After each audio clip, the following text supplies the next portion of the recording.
समय को बीतने में देर तो बिल्कुल भी नहीं लगेगा। अभी आपका जून स्टार्ट हो गया, देन फिर आपका जुलाई आएगा और बस इतने ही टाइम है आपके पास। और इसके बाद आपको एग्ज़ाम देना है अगस्त से, तो ज़्यादा टाइम तो आपके पास है नहीं। और आज हम लोग देखने वाले हैं ज्ञान बिंदु सर का सेट 4 देखने वाले हैं, और इसके बाद फिर हम लोग सब्जेक्ट वाइज जो मैराथन स्टार्ट किए थे वो मैं दोबारा से स्टार्ट कर दूंगा। आप में से जिनका भी सिलेबस कंप्लीट ना हुआ हो तो आप सभी के सभी मैराथन में ज़रूर जाइएगा जो सब्जेक्ट वाइज वाला होगा। एंड देन फिर हम लोग और बेस्ट से बेस्ट तैयारी करने के लिए जो भी चीज़ें सही होगा, सफिशियंट होगा, उसको देखेंगे। तो चलिए आज की सेट 4 को देखते हैं। और इस वीडियो के बाद मेरा एक वीडियो आएगा जो कि आपका कैबिनेट, जो न्यू वाला कैबिनेट मंत्रिमंडल बना है उसके रिगार्डिंग आएगा, आप उसको ज़रूर देख लीजिएगा। तो चलिए स्टार्ट करते हैं आज की सेट को। मौर्य वंश का अंतिम शासक कौन था? इसकी अगर बात करूं तो हो जाएगा बृहद्रथ, आपका राइट आंसर। इसके बाद है कि जैन साहित्य को समग्र रूप से क्या कहा जाता है? तो इसको कहा जाता है आगम। ऑप्शन कौन सा? तो ए राइट आंसर हो जाएगा। आपको अगर ये पीडीएफ चाहिए तो आप टेलीग्राम ग्रुप में जुड़ जाइए, वहाँ पे पीडीएफ आपको डायरेक्टली मिल जाएगा, आप उसको सेट को लगा सकते हैं खुद से भी। इसके बाद है मुगल सम्राट अकबर निम्नलिखित में से कौन सा वाद्य यंत्र बजाने में निपुण था? ये था आपका नगाड़ा बजाने में निपुण था, सो ऑप्शन यहाँ पे ए राइट हो जाएगा। अगला सवाल है कि सुरक्षा के लिए मराठा के राजस्व के 2 दावों को किस नाम से जाना जाता था? तो ये नाम था उसका चौथ। ऑप्शन कौन सा? तो यहाँ पे भी राइट आंसर हो जाएगा। इन सभी का लिंक मैंने आपको डिस्क्रिप्शन में दे रखा है। अगर आप हमारा पहले वाला मैराथन देखना चाहते हैं बिहार पुलिस के लिए तो आपको डिस्क्रिप्शन के अंदर लिंक दिख जाएगा, आप वहाँ से जाके देख सकते हैं। या फिर आपको पीडीएफ चाहिए तो पीडीएफ के लिए भी आपको टेलीग्राम ग्रुप का लिंक दिख जाएगा। इसके अलावा आप हमें इंस्टाग्राम पे भी फॉलो कर सकते हैं। अगला सवाल है कि मुर्शिद कुली खान, अलीवर्दी खान और सिराजुद्दौला कहाँ के नवाब थे? तो ये नवाब थे आपका बंगाल के। अगर आपका कोई क्वेरी हो, सवाल हो तो आप हमसे पूछ सकते हैं। मैं लेट से ही सही लेकिन आपका रिप्लाई ज़रूर करूँगा।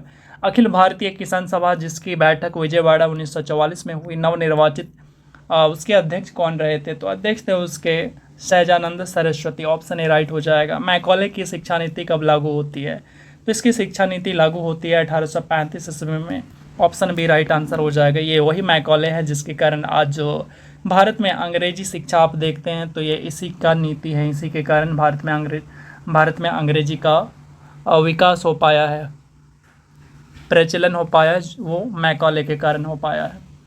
आगे बढ़ते हैं। अगला सवाल है कि 1857 के स्वतंत्रता संग्राम में किस राजवंश ने अंग्रेजों की सर्वाधिक सहायता किया हुआ है? तो ये किया हुआ था आपका ग्वालियर के सिंधिया परिवार। इसके अलावा भी आपका कई सारे परिवार थे जो कि इन्होंने अंग्रेज़ों का साथ दिया था, जिनमें से एक हो गया आपका ग्वालियर का सिंधिया परिवार। सिंधिया परिवार से आप अभी देखे होंगे कि जो कैबिनेट बनता है या फिर आपका भारत का कोई भी मंत्रालय होता है तो उनमें से एक सिंधिया परिवार का आप नाम जरूर सुनते हैं। अब आप खुद ही कमेंट करके बताएं ना कि वो सिंधिया परिवार से कौन आते हैं।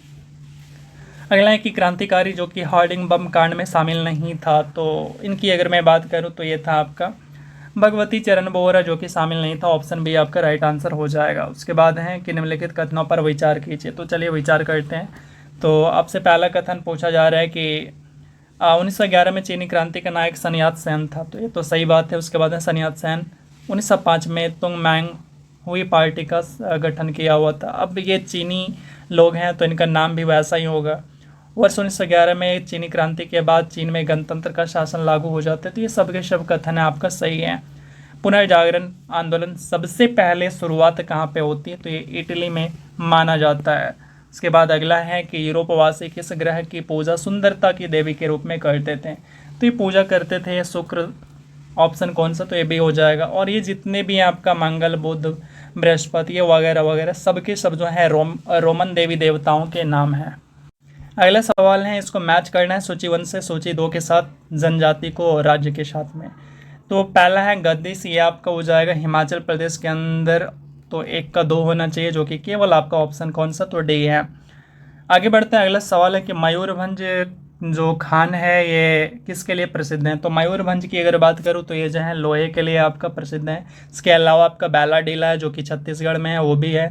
मयूरभंज की बात करें तो ये उड़ीसा में। ये भी ध्यान रखना है कि गंगा की सबसे पश्चिमी तथा पूर्वी सहायक नदी की कौन सी है? तो यहाँ पे अगर बात करूँ तो ये हो जाएगा आपका रामगंगा और महागंगा, तो महानंदा। ऑप्शन कौन सा? तो ए राइट हो जाएगा।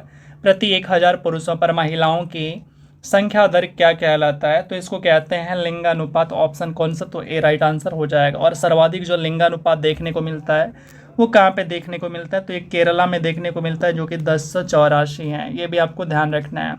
आगे है अगला सवाल कि निम्नलिखित में से इसको सुमेलित करना है। तो सुमेलित करते हैं, चलिए। बांदीपुरी आपका कर्नाटक के अंदर है, तो ए का 2 होना चाहिए, जो कि केवल आपका ऑप्शन बी में यहाँ पे राइट आंसर हो जाएगा। ठीक है, चलिए आगे बढ़ते हैं। अगला सवाल है झारखंड में झूम कृषि को क्या कहते हैं? तो झारखंड के अंदर झूम कृषि को कहते हैं कुरुआ। ऑप्शन कौन सा? तो सी राइट आंसर हो जाएगा। बहुत बार पूछा गया और एसआई में भी यानी दरोगा में भी पूछा गया ये। इसके बाद है निम्नलिखित में से कौन सी जो हैं वो सुमेलित नहीं है? इनमें देखेंगे तो घट प्रवाह आपका कर्नाटक के अंदर है, उकाई आपका गुजरात में है, नीरा नहर महाराष्ट्र में है, जवाई आपका जो है तमिलनाडु में नहीं है। हमारा राइट आंसर डी हो जाएगा। अगला सवाल है कि संविधान संशोधन के तहत दादर नगर हवेली और दादर एवं नगर हवेली को भारत में शामिल कर इन्हें केंद्र शासित प्रदेश का दर्जा दिया गया। तो ये था आपका 10वां संविधान संशोधन।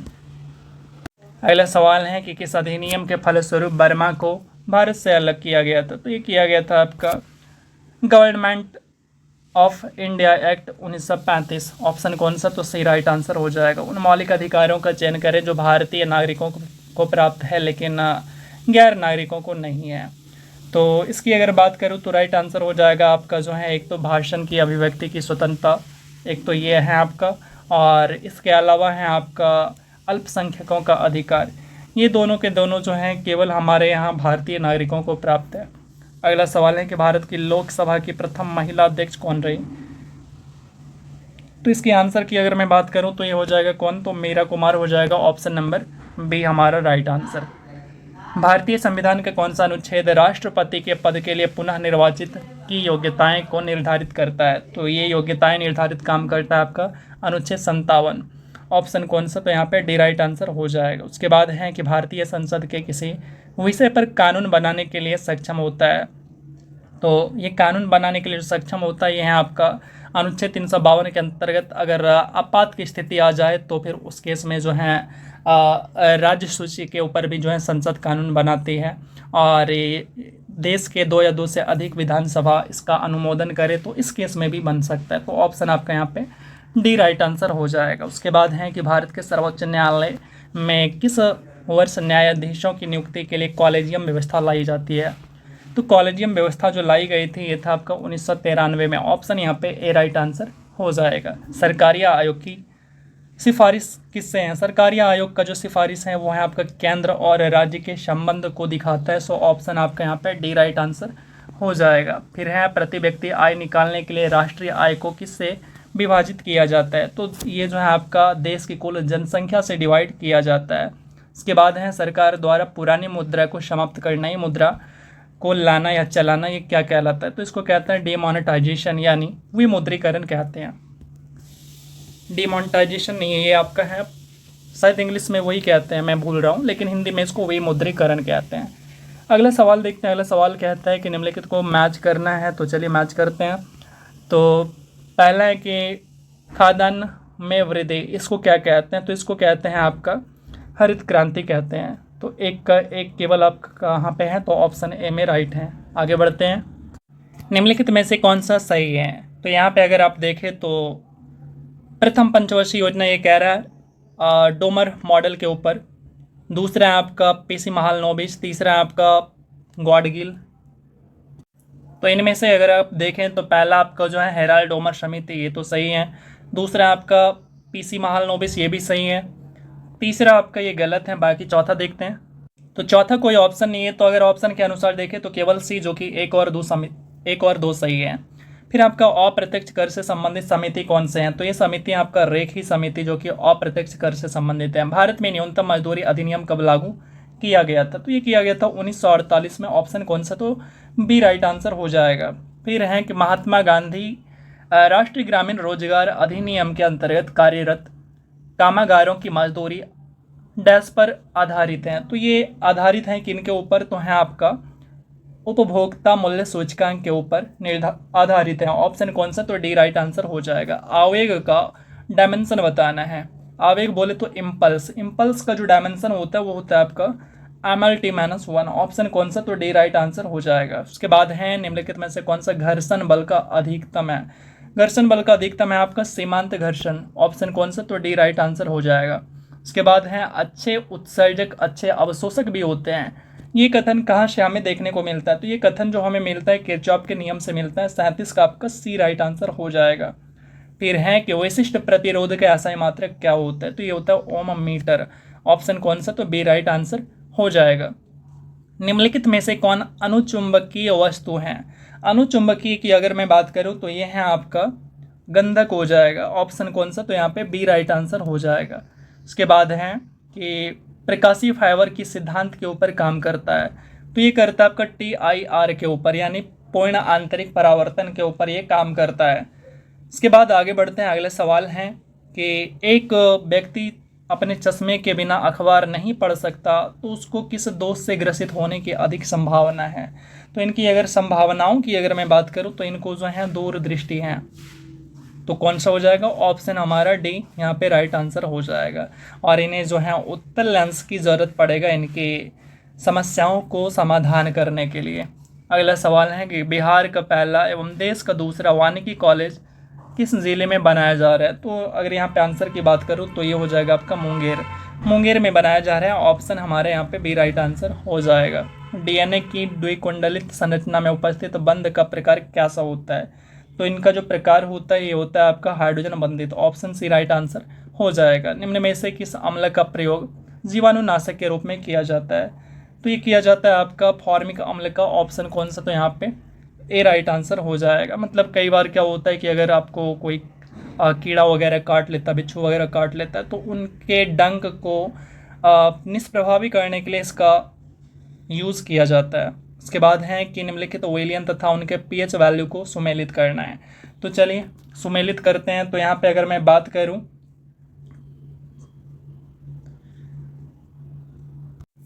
तो इसमें हो जाएगा HCl का जो आपका pH वैल्यू होता है वो लगभग 0 होता है, तो एक का ये सही हो जाएगा। नींबू का रस का जो pH वैल्यू होता है वो आपका होता है 2.2 से 2.4 तक होता है। मैंने आपको याद भी कराया था, एगो नींबुआ दो चार गो मिर्ची, ये जो गाना था आपका, उसी पे आप इसको सेट कर सकते हैं। तो ये हो गया। और इसके बाद है आपका सोडियम हाइड्रोक्साइड, इसका होता है आपका, यानी ये क्षारीय होता है, तो ये 13 के आसपास होता है। और फिर है आपका शुद्ध जल, यानी आपका जो है सबके सब मैच है, ए का ए। तो चलिए ऑप्शन देखते हैं। राइट आंसर हमारा कौन सा, तो ऑप्शन डी राइट आंसर हो जाएगा। उसके बाद अगला सवाल देखते हैं। आवर्त सारणी में बाईं से दाईं ओर जाने पर प्रवृत्तियों के बारे में कौन सा कथन गलत है। तो इनमें से जो कथन गलत है ये आपका कि परमाणु सरलता से इलेक्ट्रॉन का त्याग करते हैं, ये वाला गलत है। ऑप्शन कौन सा, तो सी राइट आंसर हो जाएगा। झूठा सोना किसको कहते हैं, तो झूठा सोना के नाम से जो जाना जाता है, ये जाना जाता है आपका आयरन सल्फाइड को, ऑप्शन कौन सा, तो यहाँ पे बी राइट आंसर हो जाएगा। चलिए आगे बढ़ते हैं। कोसी परियोजना किसकी संयुक्त परियोजना है। कोसी परियोजना जो संयुक्त परियोजना ये है बिहार और नेपाल की, सो ऑप्शन यहाँ पे हमारा बी राइट आंसर हो जाएगा। और बिहार का शोक भी कहते हैं कोसी को। इसके बाद है कि RDX का दूसरा नाम क्या है, तो RDX का जो दूसरा नाम होता है ये होता है आपका साइक्लोनाइट होता है, ऑप्शन कौन सा, तो सी राइट आंसर हो जाएगा। फिर है कि कौन सा हार्मोन लड़ो और उड़ो हार्मोन कहलाता है। लड़ो और उड़ो हार्मोन कहलाता है आपका यहाँ पे एड्रेलिन, ऑप्शन कौन सा, तो यहाँ पे बी राइट आंसर हो जाएगा। इसके बाद है सभी दाल जो होते हैं वो संबंधित होते हैं, वो कौन से कुल से संबंधित होते हैं, तो ये कुल से होते हैं लेगुमिनेसी से संबंधित होते हैं, ऑप्शन कौन सा, तो बी राइट आंसर हो जाएगा। फिर है पक्षियों में प्राय एक ही होता है, तो पक्षियों के अंदर क्या चीज़ होता है जो कि एक ही होता है, तो ये होता है आपका अंडाशय, ऑप्शन डी राइट आंसर हो जाएगा। राइबोसोम किससे निर्मित होते हैं, बहुत बार पूछे जाते हैं ये सवाल। राइबोसोम की अगर मैं बात करूं तो ये आपका जो है RNA और प्रोटीन के मिलके बने होते हैं। उपास्थि में पाई जाने वाली प्रोटीन कौन सी होती है। उपास्थि बोले तो आप यहाँ पे देख, इंग्लिश में मैं नाम बोल रहा हूँ इसका, अगर मैं इसका बात करूँ उपास्थि में पाए जाने वाला जो प्रोटीन होता है ये होता है आपका कौन सा, तो कांड्रीन होता है, ऑप्शन कौन सा, तो यहाँ पे ए राइट आंसर हो जाएगा। आलू में ब्लैक हार्ट रोग जो होता है किसके कारण होता है, तो ब्लैक हार्ट रोग जो होता है ये होता है आपका बोरान की कमी के कारण, बी से बोरान, बी से ब्लैक हार्ट। फिर है आपका स्तनपान के दौरान किस हार्मोन के कारण स्तन से दूध निकलता है, तो यह आपका ऑक्सीटोसिन हो जाएगा। तो ऑप्शन की अगर मैं बात करूँ तो यहाँ पे माफ़ करेगा, ऑक्सीटोसिन जो होता है ये आप जब गाय भैंस को दूध निकालने के लिए जो सुई लगाते हैं वो है आपका ऑक्सीटोसिन, लेकिन यहाँ पे स्तनपान के दौरान जो हार्मोन होता है ये होता है आपका प्रोलैक्टिन होता है। ऑप्शन कौन सा, तो सी राइट आंसर हो जाएगा। फिर है आपका कि निम्नलिखित में से किस कोशिका से इंसुलिन का रिसाव होता है। तो इंसुलिन का जो रिसाव होता है ये होता है आपका बीटा कोशिकाएं से। ऑप्शन कौन सा, तो बी राइट आंसर हो जाएगा। ABO रुधिर ग्रुप प्रणाली का आविष्कार किसने किया हुआ था, तो ये किया हुआ था कार्ल लैंडस्टीनर ने। हाथी पाँव जो होता है ये किसके कारण होता है, तो ये इसको कहते हैं आप फाइलेरिया क्रीमी। ऑप्शन कौन सा, तो सी राइट आंसर हो जाएगा। किसे फॉरेस्ट मैन ऑफ इंडिया के नाम से जानते हैं, ये सवाल आपका NTPC में और आपका दरोगा में PT में पूछा गया है। फॉरेस्ट मैन ऑफ इंडिया के नाम से जो जाना जाता है इसकी अगर मैं बात करूँ तो यहाँ आपका जादव पायेंग। ऑप्शन कौन सा, तो यहाँ पे सी आंसर हो जाएगा। आगे बढ़ते हैं कि मानव जाति पर्यावरणीय प्रदूषक कहलाते हैं, इसको बोलते हैं एंथ्रोपोजेनिक। तो ऑप्शन कौन सा हमारे यहाँ पे डी राइट आंसर हो जाएगा। अगला सवाल देखते हैं, ये कह रहा है कि वर्ष 1962 में प्रकाशित पुस्तक साइलेंट स्प्रिंग जिससे विश्व के पर्यावरणीय आंदोलन को गति मिली, इसके लेखक कौन है। इसके लेखक है रेचल कार्लसन। ऑप्शन कौन सा, तो सी राइट आंसर हो जाएगा। औसत्य को पहचानना है, तो चलिए देखते हैं औसत्य कौन सा है इसमें। तो ये कह रहा है हमसे कि उज्बेकिस्तान की राजधानी ताशकंद है, बिल्कुल सही है। कजाकिस्तान का नूर सुल्तान, ताजिकिस्तान का साना नहीं है इसका, और तुर्कमेनिस्तान का एस्गाबाद। बाकी सब सही है, लेकिन सी हमारा यहाँ पे हमारे लिए आंसर हो जाएगा। निम्नलिखित में से कौन सा गलत है, तो चलिए इसकी गलत की पहचान करते हैं। तो इनमें से अगर मैं बात करूँ तो अंतर्राष्ट्रीय सीमा शुल्क उत्पाद ये आपका 26 जनवरी को है। विश्व मौसम दिवस 23 मार्च को है। एंड फिर साक्षरता दिवस 8 सितंबर को। राष्ट्रीय पत्रकारिता दिवस ये आपका गलत है। इसके बाद अगला सवाल है कि कौन सा पुस्तक जो है वो गलत दे रखा है। इनमें से है आपका इंटरनल इंडिया इंदिरा गांधी का, कामायनी जयशंकर प्रसाद अनामिका सूर्यकांत त्रिपाठी का, और कागज पे कैनवास ये महादेवी वर्मा, ये गलत है आपका। अगला सवाल है ललित कला अकादमी की स्थापना किस वर्ष किया गया था, तो इसकी स्थापना किया गया था 1954 ईस्वी में। ऑप्शन बी राइट आंसर हो जाएगा। जारवा जनजाति ये कहाँ पे निवास करती है, तो ये करती है आपका अंडमान निकोबार द्वीप समूह के अंदर। ऑप्शन हमारा बी राइट आंसर हो जाएगा। कली गोपाल किस राज्य की लोक नृत्य हैं। कली गोपाल की अगर बात करूँ तो ये हो जाएगा हमारा असम। ऑप्शन कौन सा, तो बी राइट आंसर हो जाएगा। जबकि जम्मू कश्मीर की अगर बात करूँ तो यहाँ पे कौन से हैं, तो यहाँ पे राउफ है। आगे बात करते हैं CD-ROM का पूरा नाम क्या होता है, तो CD-ROM हो गया आपका compact disc read only memory. तो ऑप्शन कौन सा हो जाएगा यहाँ पे, तो ऑप्शन बी यहाँ पे राइट आंसर हो जाएगा। निम्नलिखित में से कौन सा महाजनपद बिहार के क्षेत्र में स्थित नहीं था, तो यहाँ पे अगर आप देखेंगे बिहार में कौन सा नहीं था, तो वत्स जो है आपका बिहार में नहीं था, ये आपका यूपी के अंदर देखने को मिलता है। ठीक है, वत्स की राजधानी जो था वो था आपका कौशाम्बी। आगे बात करते हैं, अगला सवाल है कि 68वें फिल्म फेयर अवार्ड 2023 का संबंध कौन सम्मिलित नहीं है। तो इसकी अगर बात करूँ तो यहाँ पे जो है आपका सर्वश्रेष्ठ फिल्म गंगूबाई काठियावाड़ी को दिया गया। सर्वश्रेष्ठ अभिनेता के लिए राजकुमार राव, अभिनेत्री के लिए आलिया भट्ट, सबके सब सही है इसमें। आगे बढ़ते हैं, प्रख्यात नृत्यांगना कनक रेले का निधन हो गया, इनका संबंध किससे है, तो कनक रेले का जो संबंध था वो था आपका मोहिनी अट्टम से। ऑप्शन कौन सा, तो बी राइट आंसर हो जाएगा। एशिया की सबसे लंबी साइकिल रेस को डैश से कन्याकुमारी तक हरी झंडी दिखाकर रवाना किया गया, तो श्रीनगर से कन्याकुमारी तक रवाना किया गया था। 10 अप्रैल 2023 को चुनाव आयोग ने किस पार्टी को राष्ट्रीय पार्टी का दर्जा दिया था, तो अगर यहाँ पे बात करूँ तो राइट आंसर हो जाएगा आम आदमी पार्टी। Option number D. इसके बाद है कि हाल ही में किस राज्य सरकार द्वारा प्रवासियों का पहला सर्वेक्षण शुरू किया गया, तो ये सर्वेक्षण शुरू किया गया झारखंड के द्वारा। इसके बाद है मैथ का सवाल, आप इसको सॉल्व करिए, मैं आपको आंसर बता देता हूँ। इसका आंसर हो जाएगा आपका 12 मिनट। उसके बाद अगला यानी 77, इसका आंसर हो जाएगा आपका 1242 मिनट। देन फिर नेक्स्ट यहाँ पे आपका जो राइट आंसर हो जाएगा ये हो जाएगा आपका 72 रुपये। सो ऑप्शन कौन सा, तो यहाँ पे डी हो जाएगा। फिर आपका संपूरक कोण 60 डिग्री का संपूरक कोण कितना होगा, तो इसका हो जाएगा 120, यानी ऑप्शन आपका कौन सा, तो यहाँ पे सी राइट आंसर हो जाएगा। फिर आपका 4 क्रमागत संख्याओं का औसत 27 है, तो इनमें से बड़ी संख्या कौन सी होगी, तो बड़ी संख्या आपका हो जाएगा 30। एंड नेक्स्ट अगेन मैथ का सवाल है, तो इसका अगर मैं आंसर की बात करूँ तो ये हो जाएगा आपका 12,000, माफ़ करेगा 1,20,000 हो जाएगा। एंड अगैन मैथ का सवाल है, आपको पता है कि मैथ के भी सवाल आएंगे, रीजनिंग के भी सवाल आपसे पूछे जाएंगे, तो आपको हर हाल में अच्छे से प्रैक्टिस करना पड़ेगा। तो इसकी बात करूं तो ये हो जाएगा ऑप्शन नंबर बी। अगला नेक्स्ट आपका राइट आंसर हो जाएगा ऑप्शन नंबर सी।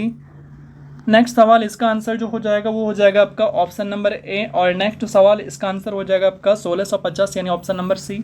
अब है हिंदी के सवाल की वाच्य कितने प्रकार के होते हैं। तो वाच्य की अगर मैं बात करूं तो ये होते हैं टोटल 3 प्रकार के। इसके बाद हैं कि लेखक के लिए किताब लाया।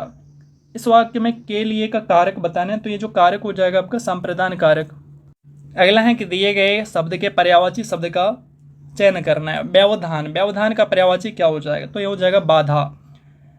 दिए गए वाक्यांश के लिए एक शब्द देना है जिसका कोई आधार ना हो, तो इसको क्या कहते हैं, निराधार कहते हैं। उसके बाद है हिंदी भाषा में स्वर की संख्या कितनी होती है, तो इसकी संख्या टोटल 11 होती है।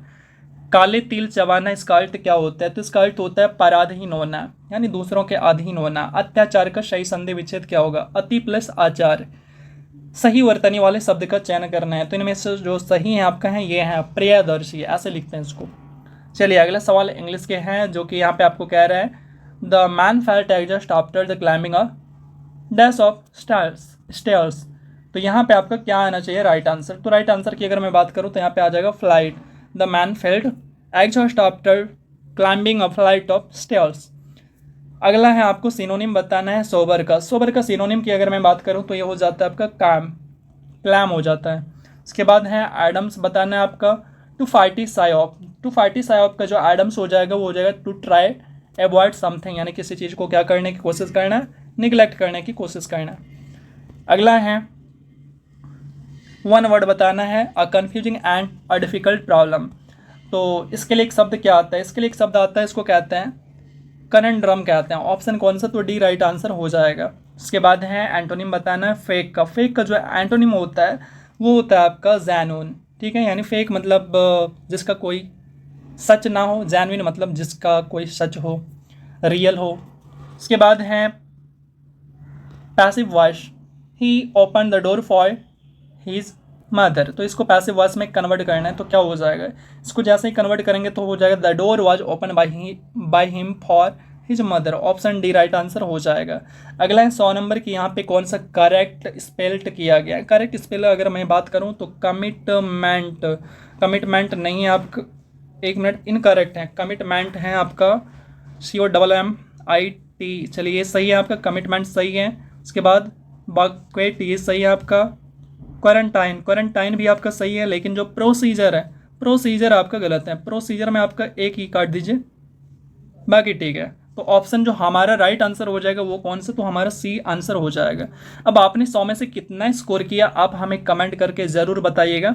और आपके पास ज़्यादा टाइम बचे नहीं है, सो आपको हर हाल में क्या करना है, खुद को तैयार करना है, अदरवाइज आप बहुत पीछे हो जाएंगे। और मैं मैराथन बहुत ही जल्द अब स्टार्ट करने वाला हूँ सब्जेक्ट वाला, जो कि आप सभी के लिए बहुत ज़्यादा कारगर रहता है। आपका अगर सिलेबस कंप्लीट नहीं है तो फिर आप कम समय में बाकी की तमाम चीज़ें आप कंप्लीट कर सकते हैं। तो चलिए हम मिलते हैं फिर किसी अगले वीडियो में। और हमारा प्रयास के लिए आप हमें सपोर्ट कर सकते हैं, हमें ये बार बार बोलना ना पड़े, अच्छी नहीं लगती